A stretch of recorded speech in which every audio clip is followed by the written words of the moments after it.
Hi friends, here is Shaktidev Mishra, your friend, and I will teach you Balram Katha in Hindi class 6. Let's start our first chapter. Let's start in few seconds.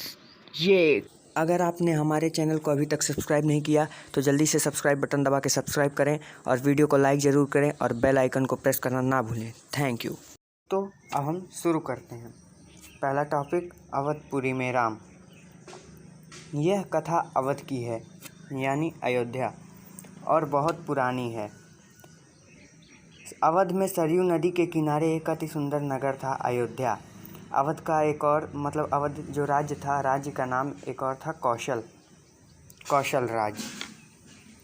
सही अर्थों में दर्शनीय, देखने लायक, भव्यता जैसे उसका दूसरा नाम हो। अयोध्या में केवल राजमहल भव्य नहीं था, उसकी एक एक इमारत आलीशान थी। वह बहुत सुंदर नगर था, उसकी एक एक इमारत आलीशान थी।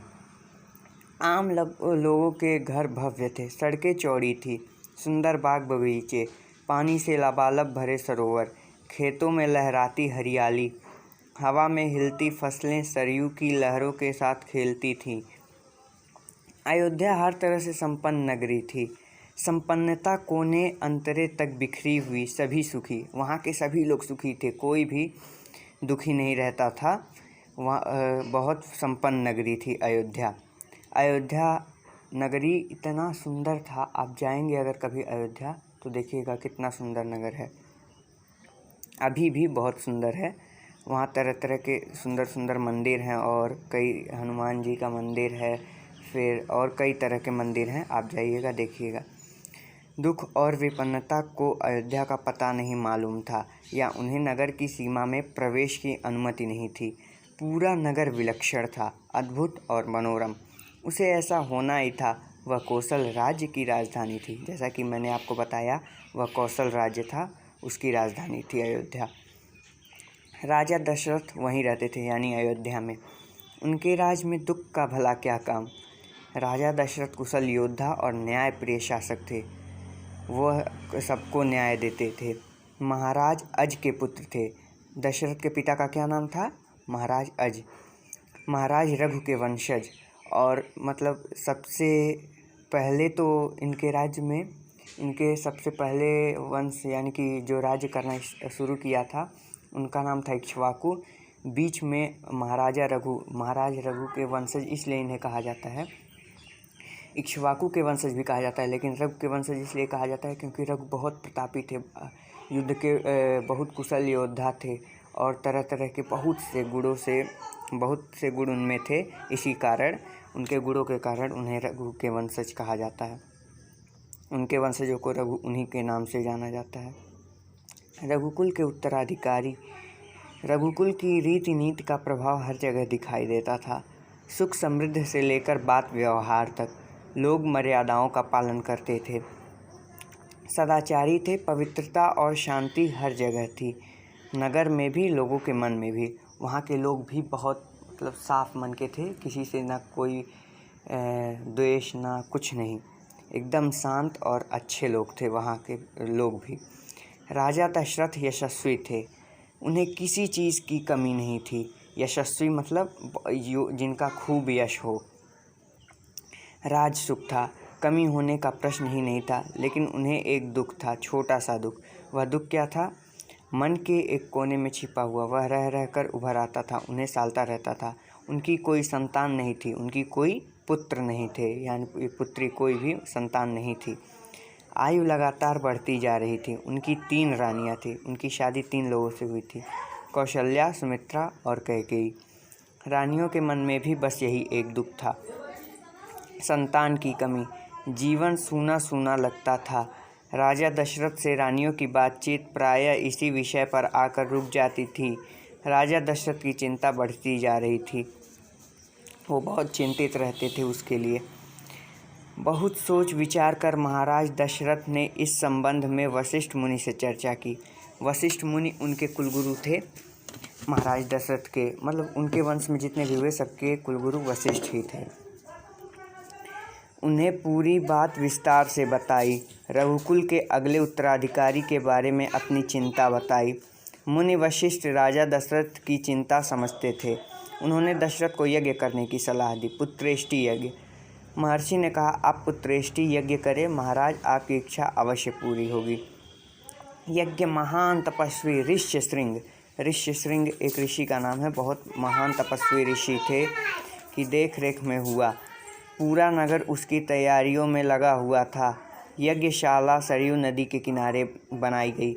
सरयू नदी अयोध्या के किनारे है, वहीं पे उसकी यज्ञशाला बनाई गई यज्ञ की। यज्ञ में अनेक राजाओं को निमंत्रित किया गया। निमंत्रण अनेक राजाओं को भेजा गया और तमाम ऋषि मुनि पधारे वहाँ पर। शंख ध्वनि और मंत्रोच्चार मतलब मंत्र को उच्चारण करते हुए और शंख बजाते हुए के बीच एक एक कर सबने आहुति डाली। अंतिम आहुति राजा दशरथ की थी। यज्ञ पूरा हो गया। अंतिम आहुति राजा दशरथ में जब डाल दी तब यज्ञ पूरा हो गया। अग्नि के देवता वहाँ पे प्रकट हो गए और अग्नि के देवता ने महाराज दशरथ को आशीर्वाद दिया।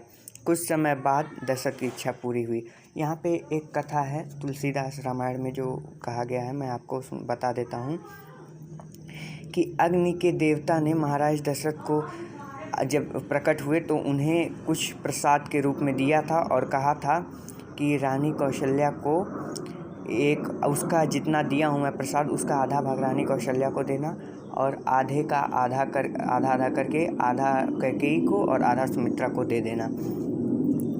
लेकिन जब उन्होंने जाकर आधा कौशल्या को दिया आधा भाग और आधे का आधा करके सुमित्रा को और इनको कैकेयी को दिया, तो कैकेयी और कौशल्या थोड़ा थोड़ा करके अपने में से भी सुमित्रा को दे दी, जिससे 2 बार खाने की वजह से सुमित्रा के 2 पुत्र हुए और कौशल्या के 1 और कैकेयी के 1। सबसे कौशल्या से राम, कैकेयी से भरत और सुमित्रा से शत्रुघ्न और लक्ष्मण। देखिए यहाँ पे दिया भी हुआ है कि तीनों रानियाँ पुत्रवती हुई। महारानी कौशल्या ने राम को जन्म दिया चैत्र माह की नवमी के दिन, जिसे रामनवमी के नाम से भी जाना जाता है। रानी सुमित्रा के 2 पुत्र हुए, लक्ष्मण और शत्रुघ्न। रानी कैकेयी के पुत्र का नाम भरत रखा गया। राजमहल में खुशी छा गई। नगर में बधाइयाँ बजने लगी, मंगल गीत गाए गए। हर ओर खुशी, उत्सव जैसा दृश्य। राजा दशरथ प्रसन्न थे, उनकी मनोकामना पूरी हुई। प्रजा प्रसन्न थी कि दशरथ की चिंता दूर हुई। नगर में बड़ा समारोह आयोजित किया गया। धूमधाम से आयोजन में दूर दूर से लोग आए। राजा दशरथ ने सबको पूरा सम्मान दिया, उन्हें कपड़े और अनाज देकर, धन देकर विदा किया। चारों राजकुमार धीरे धीरे बड़े हुए। वे बहुत सुंदर थे, सुदर्शन। साथ खेलने निकलते तो लोग उन्हें देखते रह जाते। आंखें उनसे हटती ही नहीं थी। चारों भाइयों में आपस में बहुत प्रेम था। वे अपने बड़े भाई राम की आज्ञा मानते थे। खेलकूद में लक्ष्मण प्रायः राम के साथ रहते। भरत और शत्रुघ्न की अलग जोड़ी थी। और बड़े होने पर राजकुमारों को शिक्षा दीक्षा के लिए भेजा गया। उन्होंने कुशल और अपनी विद्या में दक्ष गुरुजनों से ज्ञान अर्जित किया, शास्त्रों का अध्ययन किया, शस्त्र विद्या सीखी। चारों राजकुमार कुशाग्र बुद्धि थे, जल्दी ही सब विद्याओं में पारंगत हो गए। राम इसमें सर्वोपरि थे। उनमें कई अन्य गुण भी थे, विवेक, शालीनता और न्यायप्रियता। राजा दशरथ को राम सबसे अधिक प्रिय थे, ज्येष्ठ पुत्र होने के कारण और इन मानवीय गुणों के कारण। तो आगे राजकुमार कुछ और बड़े हुए, विवाह योग्य। नगर में इसकी चर्चा होने लगी। महाराज दशरथ भी ऐसा ही चाहते थे, अपनी संतानों के लिए सुयोग्य वधुएं। परिजनों में चर्चा पहले से ही थी, बाद में पुरोहितों को भी इसमें शामिल किया गया। यानी कि पुरोहित में कुलगुरु भी होते हैं और यानी कि वशिष्ठ को हुई। अयोध्या का राजमहल। एक दिन ऐसी ही चर्चा चल रही थी, तभी एक द्वारपाल घबराया हुआ अंदर आया। उसने सूचना दी, महर्षि विश्वामित्र पधारे हैं। घबराया हुआ अंदर आया एक दिन ऐसी ही चर्चा चल रही थी, गहन मंत्रणा। तभी एक द्वारपाल घबराया हुआ अंदर आया। वह घबराया हुआ इसलिए था क्योंकि विश्वामित्र बहुत गुस्सैल थे, वो छोटी छोटी बात पे भी गुस्सा हो जाते थे।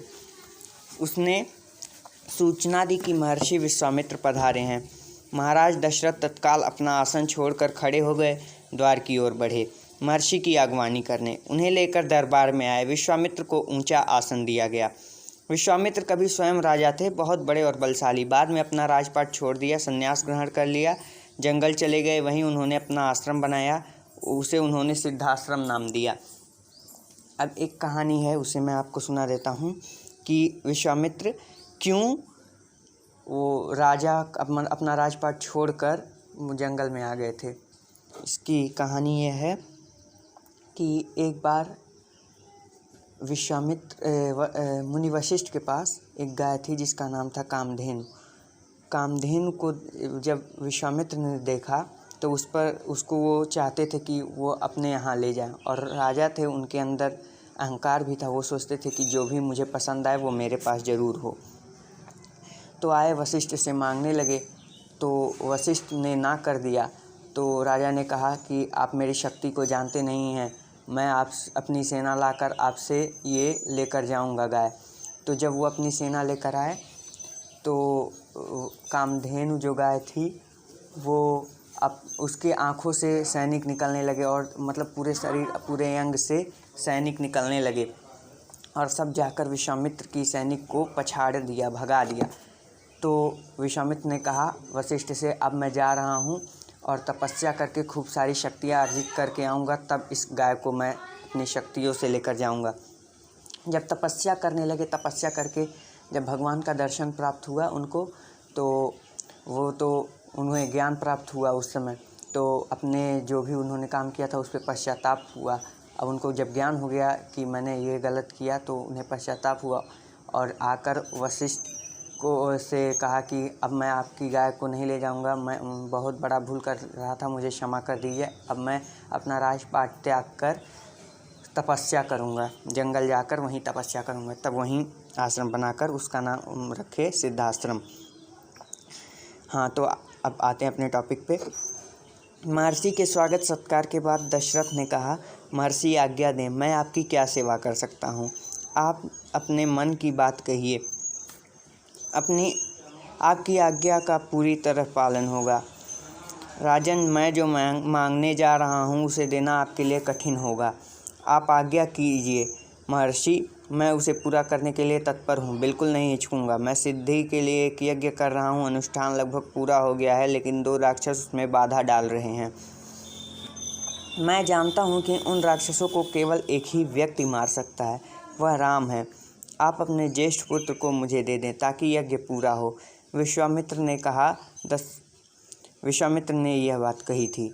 फिर दशरथ पर जैसे बिजली गिर पड़ी, वह अचकचा गए। उन्हें उम्मीद ही नहीं थी कि मुनिवर उनसे राम को मांग लेंगे। उनके ज्येष्ठ पुत्र, उनके सबसे प्रिय, दशरथ चिंता में पड़ गए। विश्वामित्र दशरथ की दुविधा समझ रहे थे। उन्होंने कहा, मैं राम को केवल कुछ दिनों के लिए मांग रहा हूँ, यज्ञ 10 दिन में संपन्न हो जाएगा। महाराज दशरथ फिर भी दुखी हो गए, पुत्र वियोग की आशंका से कांप उठे। दरबार में सन्नाटा छा गया। दशरथ की दशा देखकर मंत्री चिंतित थे पर चुप थे। महर्षि वशिष्ठ शांत थे। इतने में दशरथ कांप कर बेहोश हो गए। होश आया तो डर ने उन्हें फिर जकड़ लिया। मूर्छित होकर दोबारा गिर पड़े। संज्ञा शून्य पड़े रहे। महर्षि विश्वामित्र का क्रोध बढ़ता जा रहा था। दरबार सशंकित था किसी अनिष्ट की आशंका से। वे कुछ समझ नहीं पा रहे थे। महर्षि और महाराज के बीच संवाद में कुछ बोलना उचित भी नहीं था। मुनि वशिष्ठ चुपचाप आकर महाराज दशरथ के पास खड़े हो गए। थोड़ी देर बाद दशरथ उठे। स्वयं को संभालते हुए उन्होंने महर्षि से विनती की, महामुनि, मेरा राम तो अभी 16 वर्ष का भी नहीं हुआ है, वह राक्षसों से कैसे लड़ेगा। राक्षस मायावी हैं, वह उनका छल कपट कैसे समझेगा, उन्हें कैसे मारेगा। इससे अच्छा तो यही होगा कि आप मेरी सेना ले जाएं, मैं स्वयं आपके साथ चलूं, राक्षसों से युद्ध करूं। अब इसके आगे मैं अगले वीडियो में आपको पढ़ाऊंगा। धन्यवाद। आपका दिन मंगलमय हो। धन्यवाद।